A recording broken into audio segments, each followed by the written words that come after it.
How's everybody doing today? Everyone's doing good? Great, great, great. As he had mentioned, yes, my name is Edwin Sarfo, and yes, I've been a grad student here 2 times, one in marketing and one in business administration, the advanced diploma. So what I'd like you all to do is come get closer. We got 2 empty tables, a couple empty seats. Please get out of your seat and move closer here for me. That includes you.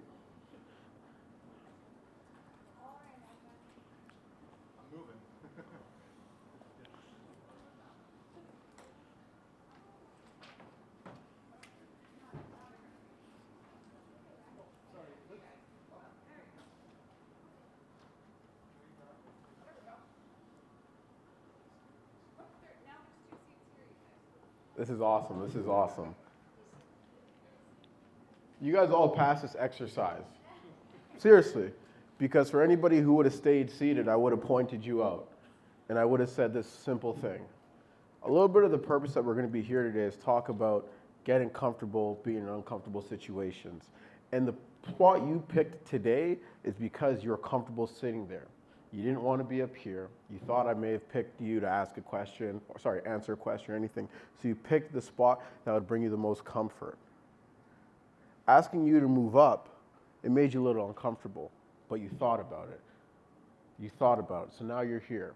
That's just a little step closer to getting yourself being comfortable in uncomfortable situations. So, let us begin. Who here knows of me? Knows of me. Okay, excellent. What do you know of me? What do you know about me? You wear amazing socks. Thank you. Today I'm wearing the Cheetos ones. I'm wearing the Cheetos socks. Anybody else? Really? Yeah? Okay, let's go you. Okay. I know you're a stand-up guy. Amazing. Thank you. One more? Great cook. Great cook. Yes, indeed I am. Just hold on there. Hold on. Those 3 things are people who know of me. Those 3 things are part of my brand. Now, next question. It's different. Who here knows me? Now, I wasn't expecting you to put your hand up because you could answer this question very well, but I'll give it to Taylor because he knows me very well. What do you want to know? Anything. Give me 3 things you know about me. Great rugby player, man to his word, and great marketer. Perfect. Those 3 things are part of my brand. See, with the first question, that geared to the people who don't really know me. They've heard about me, they may have read something about me, they may have saw me. This question gears to the people who actually know me, who I hang around with, I speak to, I talk to. Those are all things about my brand. For me, how I see myself, and you guys have actually all hit it on the nose, is hardworking. I think I'm a comedian at some points, and I love to cook. That is my brand that I put into real estate. But over time, your brand will change. When I was here, as he had mentioned, David, I was the rugby guy. This was my brand. You couldn't go anywhere on campus without seeing this photo. This photo is everywhere, so thank you, Chris White. Georgian, the pieces of my brand was, I was known for being the rugby guy, the guy in marketing, and the guy always helped me out in the athletic center. I held 2 jobs there. I score kept with Jeff Harris. We did volleyball, basketball, and I worked with Ron in the AC there. It was great. I had a lot of fun. But this is who my brand was. And this brand actually helped me get a job in the marketing department for my co-op under Eric Snow. Had an amazing time with him. Next, my brand changed when I got to Guelph. When I got to Guelph, I was still the rugby guy, but something else was added. I became the head security at a bar there. And then, since I transferred over at the age of 22, I had to take a couple first-year classes. So some of my friends were 17 and 18, and they started to call me Grandpa, because I was the oldest one there. Those 3 things were a part of my brand at the University of Guelph. It's either, hey, it's the rugby guy, hey, it's Grandpa, or hey, he can get us into the bar, no problem. And now this is my brand. I'm a realtor, a part of the Toro Group, servicing Simcoe County and a little bit of the GTA. This is now my brand that has gotten me to where I am today, and I'm thankful for it. But each step along the way, I carried something to bring me over to the next one. As a realtor, through Georgian, through Guelph, through working security, and all the other jobs I've had, I've helped several clients in this position. Your brand will carry forward with you as long as you just know how to put it in together. So as I mentioned before, I think I'm a little bit of a comedian. I honestly think I do. So that's something that I put in all of my social media whenever I talk about real estate. Even if it's a serious topic, you're still gonna get a little giggle out of me because I feel like comedy is the best relief in no matter what situations are. The other thing I also put in my social media when it talks about real estate is some of my own cooking videos. I do this because in real estate, it's easy to give. It's easy to get. It's harder to give. So I give away these recipes, I give away these tools. Why? Because if you're gonna be hosting someone, shoot, my realtor has this great recipe, let me pull this out. And then who knows, Suzanne from accounting is gonna be over at your house and asking you, wow, this ambrosia is amazing. Where'd you get this recipe from? Edwin. The conversation starts, and now you are the best chef ever, thanks to your great realtor. The last part that I always add into it, anything I'm doing on my social media, is I educate. I educate with, like I said, the splash of comedy.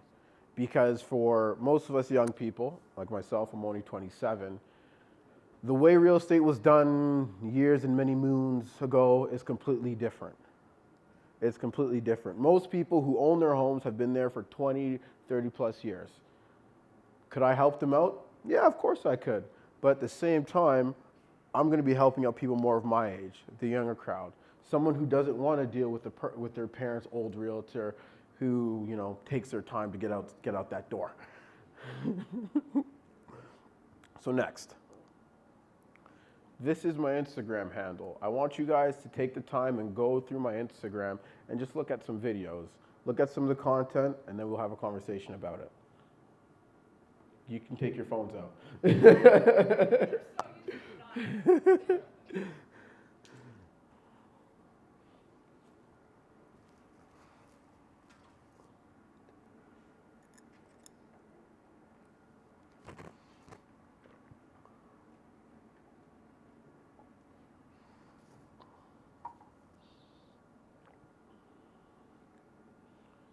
You could watch the videos with volume. That is A-okay. You got to hear the music and some of the things I say.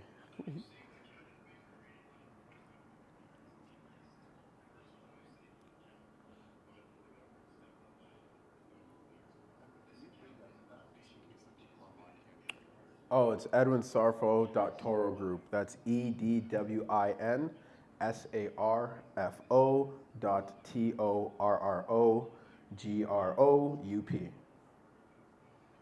No problem.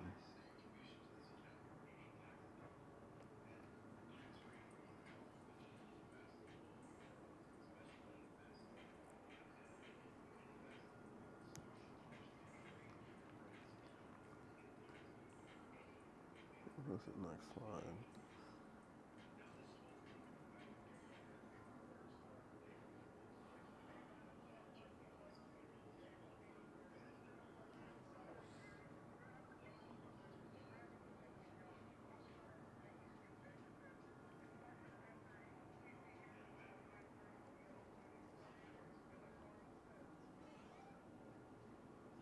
Awesome, awesome. I hope you guys enjoyed what you saw. Maybe had a laugh or a giggle. You just held it inside. Now I got some questions to ask. Based on what you've seen, what would you tell someone about me? Any hands in the air? Waving like you just don't care? Community driven. Oh, do you want to use the mic there?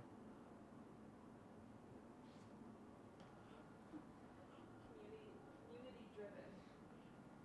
Okay. And why would you say community driven? Because there's posts on here at different events. It looks like some younger sporting events you might be a part of. Coaching, I'm not sure. Yes. Yeah, just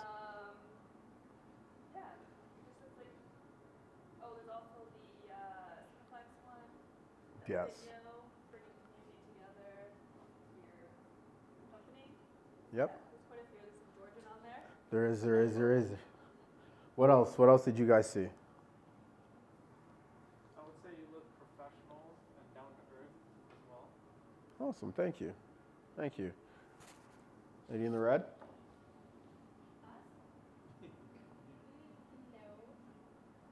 The only thing I can say is you are a real estate guy.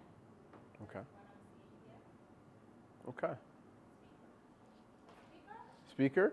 Oh, thank you. Awesome. And you smile a lot. Oh. You look really confident in whatever you do.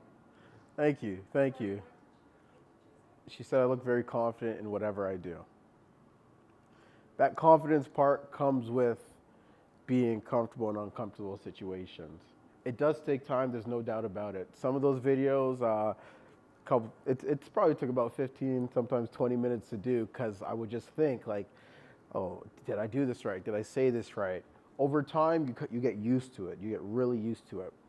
The reason why I wanted to do that exercise there is just to tie into in the beginning of what I was asking. What do you know of me? Who do you see here? And now you've got to see what the Instagram says. And it all kind of just ties back in together into my brand. See, the biggest part about your brand is, it's about the brand identity. So who you are, it can make your business excel, make people want to work with you or come to your shop or recommend you to anybody else, right? As I mentioned about the whole cooking thing, I've had clients refer me to, I've been referred from other clients because of this. Things of that nature, right? So, the next thing I want to talk about is embodiment. Embodiment of you and your brand. A good friend of mine, a newly friend, her name is Holly. Holly, she's a very successful real estate agent in Muskoka. When she got into real estate, she coined herself right off the bat the Queen of Muskoka Real Estate. The reason why she was able to do it and she had the confidence and the swagger to do so is because she's done beauty pageants. She's been Miss Canada. So she took this piece of her brand and to add it to what she's doing now. So now whenever you mention, oh, who's the Queen of Muskoka Real Estate? Everyone knows it's Holly. Well, sorry, let me rephrase that. Everyone in my industry knows it's Holly. She was able to tie in something that she used to do and bring it into what she does now. And it now resonates across the map for anybody who's in real estate. When it comes to your brand and brand identity, like I mentioned before, you got to embody it. You got to see that this is where you want to be, this is who you're going to be. You got to do all the right things to get you there. When I originally got into real estate, I'm like, I want to know what, I want to be like this guy. Oh, maybe I want to be like her. Maybe I want to be like him. I had no clue. I was running around a little bit with my head cut off like a chicken, in all honesty, because I didn't know what type of agent who I wanted to be until I sat down and just like, man, you're funny, you're handsome, people recognize you because of your big butt, you like to cook. Put that into real estate. Put that into real estate. Maybe not the butt part, but the comedic relief, right? The food, me educating people, put that into real estate. And once I started doing that, man, the imposter syndrome left because I wasn't thinking I was someone else. I was just focused on me using my brand into my career. So whatever some of the quirks or things you are good at in your business is what you should be putting that into as well. Have people know that you are like this person, right? There's companies out there, whether they're mom and pop shops or Fortune 500s, whatever, they're known for community involvement. That's a part of their brand. Over time, my brand has slowly been going there, right? This year, I was fortunate enough to be able to do a local food drive for the town of Bradford. Loved it. I'm going to be doing it again because I like doing that stuff. I was also able to coach my old high school basketball team. Won 2 championships and we went to OFSA. Loved that. I love being able to give my time and things of that nature. So eventually my brand's going to be switching towards that. Yeah, you'll see a little more of the comedic stuff, the food, but things will slowly be geared towards giving back, right? As you had mentioned before, and that's something that the tour group does often. We host client events, we do things for the community because, like I mentioned earlier, in real estate, it's easy to get, it's harder to give. So we love giving. Now, this black screen is like this for a reason. It's so you guys could focus on me and not focus on whatever's up there. So last but not least, I got questions for you. If you learned something today, put your hand up. If you really learned something today, put your hand all the way up. Now imagine if you guys did that the first time, I wouldn't have to ask you the second time. My name is Edwin Sarfo. I appreciate you guys coming out, and if you do have any questions, I'm standing tall here waiting to answer.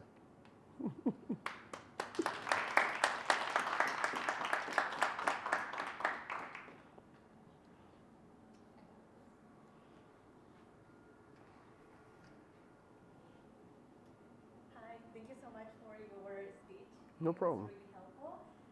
You mentioned about the imposter syndrome, and I want to ask you two questions in one.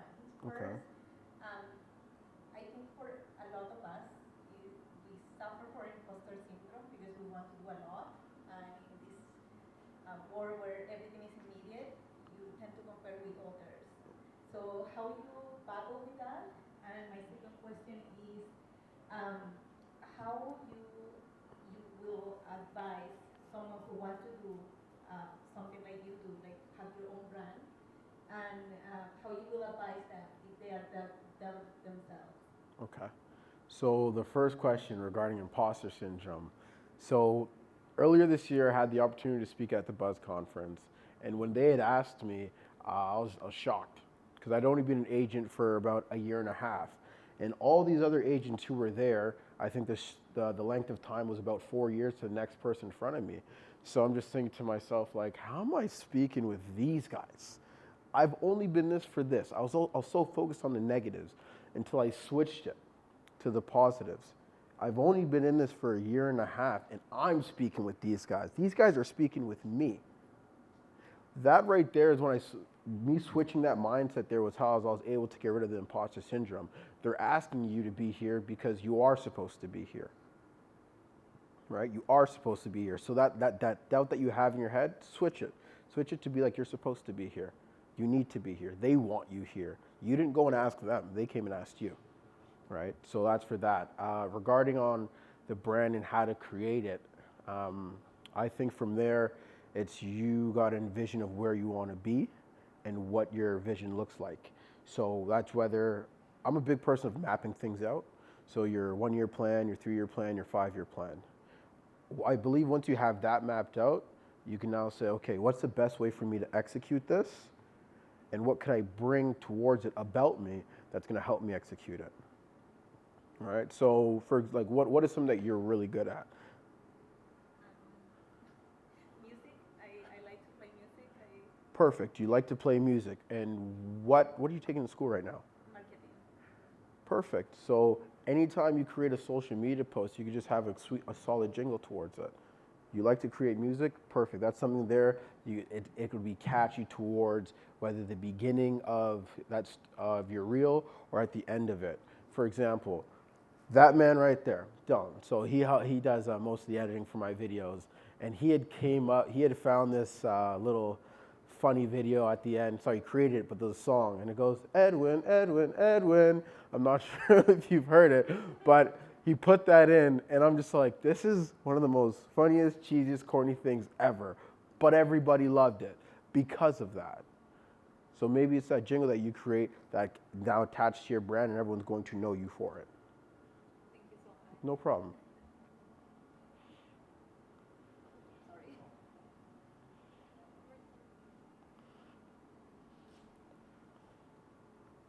Okay, so as you know, someone like me who has fear of getting judged or even fear of failure, what would be your biggest advice for fighting that? And the biggest one is getting out of your comfort zone.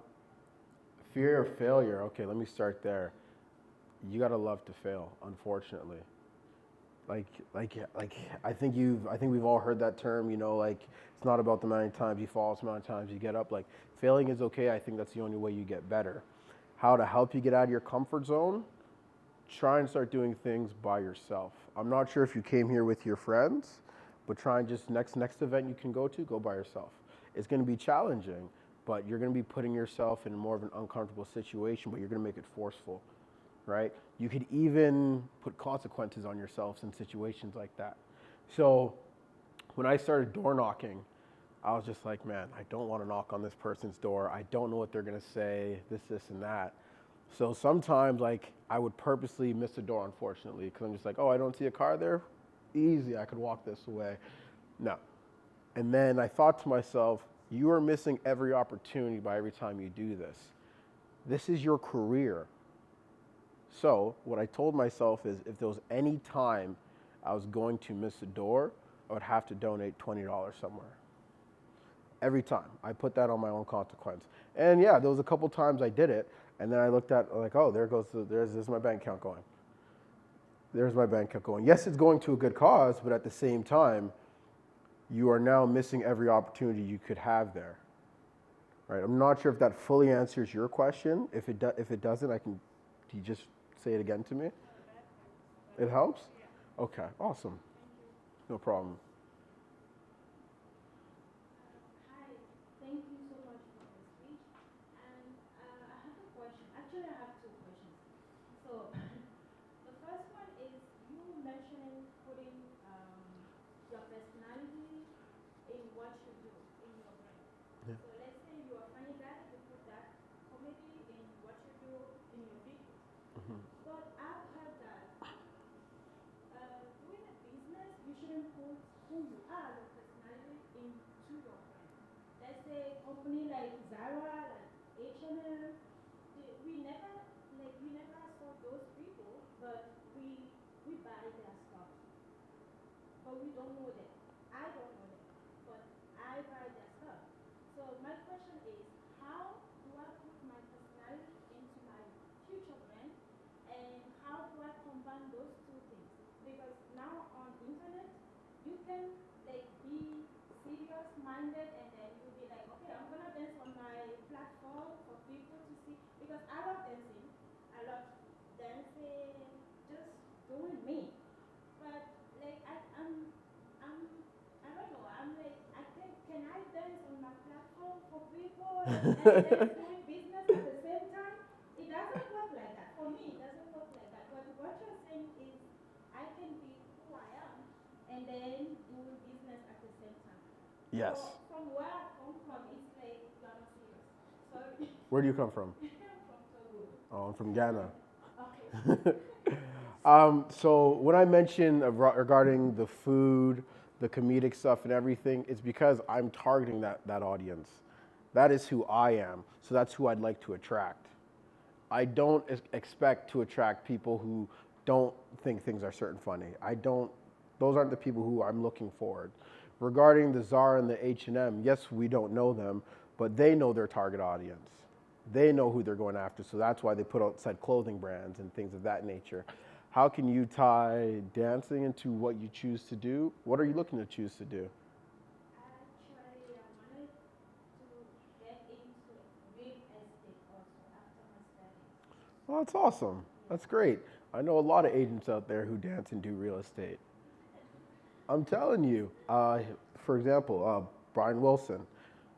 He trades out of, I want to say, the Niagara area. He's a dance choreographer. So he still teaches dance. And anything he does with real estate, he's given one of these, and he's showing the house off. That's how he was able to put his brand into real estate. Because now anyone who dances knows who he is, right? So I'm not saying that's going to be the exact thing you're able to do, but this is how he was able to do it. I think you already answered my second question. It's about your getting out of your comfort zone. So I'm not very used to talk in public. So how do I get to talk confidently in public? Because it's not an easy thing.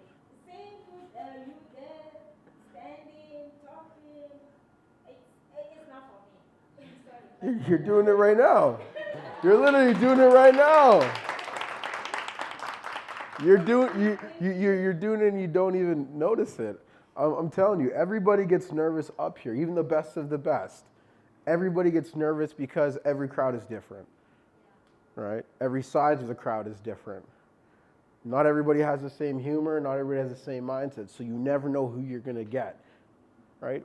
My friend who's a comedian, he does Just for Laughs probably about three times a month. He still gets nervous going up because even though you're there for laughs, you don't know what crowd you're going to get. Even though you prepared these jokes, it may not hit the same. And if it doesn't hit the same, you're going to feel, might feel a little sharp in the chest, but you got to keep going. So I think in a situation for you, how many years of school do you have left, if you don't mind me asking? Next year. Next year? Perfect.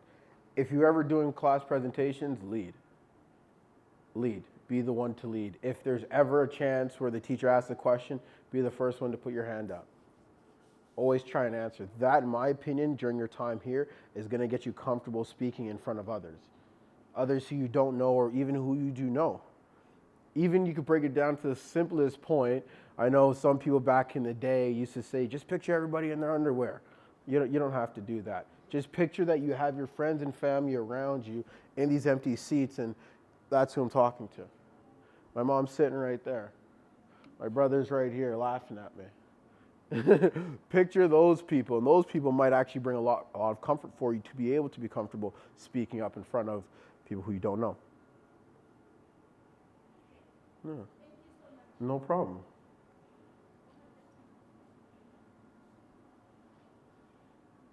Hello, my name is Kushi.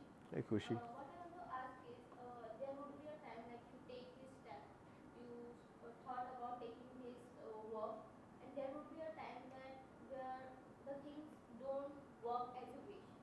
So at that point of time, what you thought and what you did to take and think about no, it's okay. You are going to keep moving on that step, and it's not a wrong path for you. Okay. So there's a quote. I don't know who it's from. You may have heard it, but it's by Steve Harvey. You're already going through hell. Why not keep going? Right? There was a point in time, I think there was about a 5-month stretch, like last year when the market was dwindling down. All my clients just backed up, like we're not doing anything. So I'm just like going through the motions, still making my calls, I'm still door knocking, still doing my social media. I hadn't sold anything in 4.5, 5 months. And I'm just thinking to myself like, shoot, like I'm now dipping into my other funds, my savings to keep me afloat. And then boom, something ended up happening. I sold a home. What got me through that, other than that quote, is like, I'm still doing my job.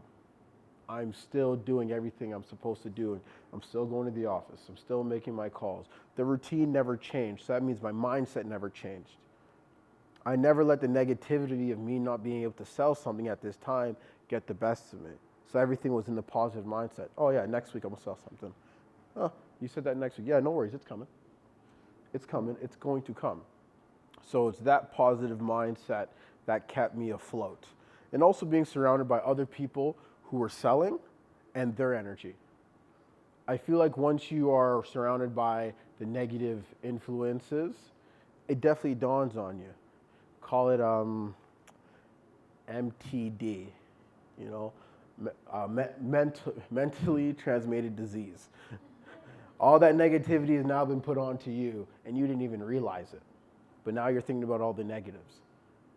So when all the positives are around, just think, listen, it's not today, but it could be tomorrow. So yeah, that's how I was able to get through it. Thank you. No problem. Yeah. Okay, what advice you we're looking to someone who wants to enter the real estate market as Okay. because seriously I don't know anything about real estate, but it's just something that I love. I really do love it, but I don't know nothing about real estate. So what advice would you give me? Okay, so the 3 things I would say. I'll give you 3 pieces. Grow your social media like there's no tomorrow. Grow that, because in this day and age, it helps out a lot. The second thing is try and go to real estate seminars and listen to real estate podcasts to learn about what's going on in the industry so you're very familiar with it while you're going to school for it. Because now I believe you got to take it at Humber College. Boo, Humber.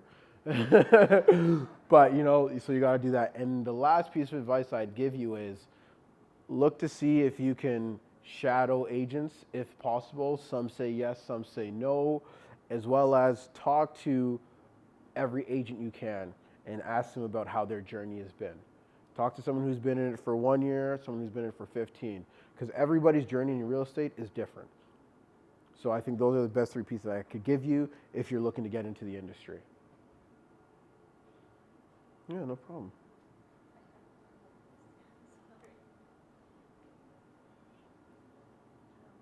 You mentioned about growing social media. What is the best advice to do that? How it works for you? What was your tip? Okay, you gotta post a lot. You gotta communicate with a lot of people. You gotta look to collaborate. You gotta comment on people's videos. So what I've noticed about Instagram, their algorithms and things like that is like your posts always need to be top of mind.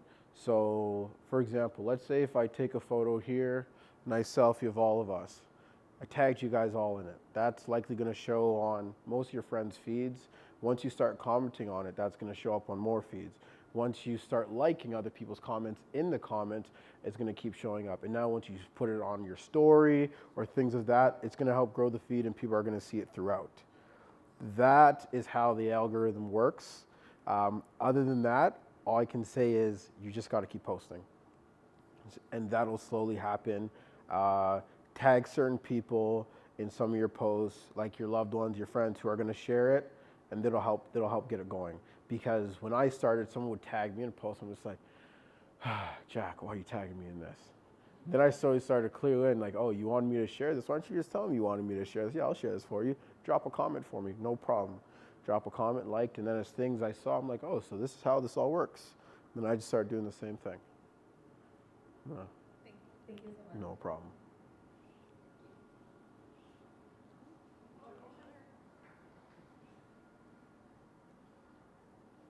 Hi, my name is Jerron. Hey, Jerron. I just want to know, as a person of color in the corporate environment where it's customer facing, what are some of the difficulties you encounter here? Whoo, difficulties, man. I faced a lot of difficulties, man, especially while door knocking. I think that was also one of the reasons why I was afraid and a little nervous to door knock, because some of the people who I met weren't so kind to me. I think the biggest thing that how I was able to overcome it is there's nice people here. There's nice people around me. I've had people say some of the worst things about me to my face while I was door knocking, and I'm just like, I could definitely hit this person. But at the same time, it's more or less like, this guy could be having a bad day. Something may have happened in his life. He may have had a bad interaction with someone. I'm not saying it's justified cause for him or her acting that manner, but then for me to retaliate over what they said, no point. So I always look to take the high road and be the bigger person. There's plenty of times when Taylor and I have gone out and I've had to really be the bigger person in certain situations. But I guess to kind of wrap it all up is you just got to keep pushing forward. No matter who you are, where you are, there's going to be negativity that's going to be bestowed on you. So it all depends who has the stronger mentality here. Yeah.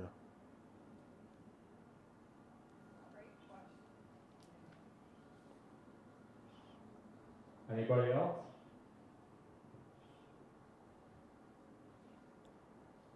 Okay. Thank you guys. I appreciate you guys. Those are some fantastic questions. So once again, thank you so much. No problem. It was great being here. I'm going to ask one of our Alumni Association Executive Council members, Courtney Duffy, to come